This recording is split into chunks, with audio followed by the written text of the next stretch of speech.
Humans are inherently social beings, wired to seek connection and belonging. However, various factors such as social stigma, lack of meaningful relationships, and fear of rejection can contribute to feelings of loneliness. Loneliness comes from what you have taken in.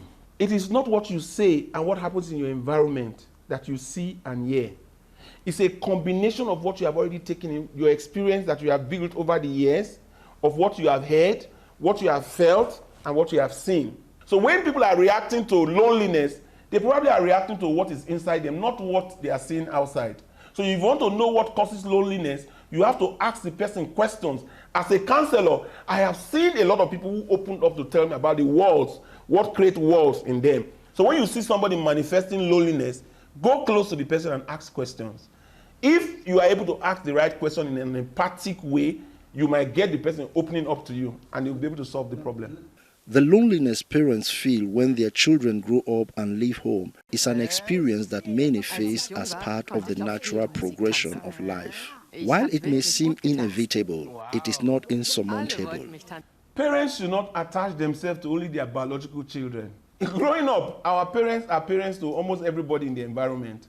So you see them showing love to their neighbors' children. In fact, it's like a community life. So when children leave, you must replace them with people you go to church with that are children. If you're able to replace them with all those interactions that you create around you, then you don't miss the children. But if the children leave and you are alone and you don't have the social skills to actually relate to people around you, you will be lonely at the end of the day. So a father is not a father to only his biological children. In Nigeria, in Africa, a father is a father to a community. Nigerians living abroad often grapple with a unique form of loneliness amidst unfamiliar people, food, and cultures. Despite being surrounded by others, they may feel disconnected from their homeland and its familiar traditions.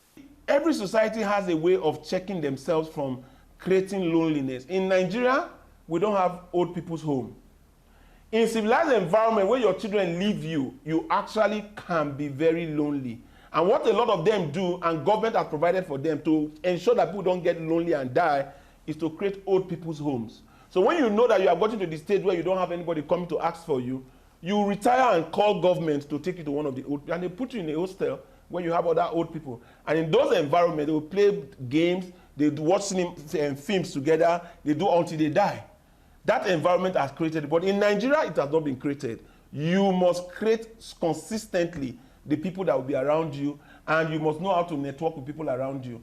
Every Nigerian has neighbors. You don't lack neighbors. Be nice to people around you. You will always have people around you. And I also teach people how they can actually create a network by joining societies where they belong to, their community, the profession they belong to, the church groups that they want to belong to. So in your old age, you have a lot of followership. You have people inviting you for weddings and marriages, and you'll be able to sustain social relationship with human beings around you.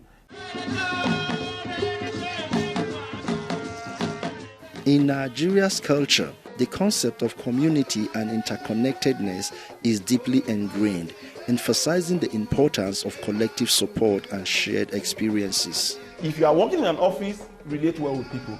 If you are working in a home, relate well with your neighbors. If you are operating in a religious environment, be in the societies where you can be meeting people, because human beings are the people that we need to relate with. Money does not solve problems in society. Education does not solve problems. But if you know how to relate to human beings, you can relate to talented people, you can relate to people that have money, you can relate to people that have power. The gift that you have to relate to human beings is to be a giver. If I see somebody that is lonely and quiet, there's something that is in his mind that is affecting his coming out. If you don't solve that problem, you can't solve it just talking to the person in the surface. By nurturing strong relationships, pursuing personal interest, and embracing cultural connections, individuals can navigate the depth of loneliness and discover a renewed sense of belonging and purpose in their lives. Our focus on Weekend Deal today will be on loneliness.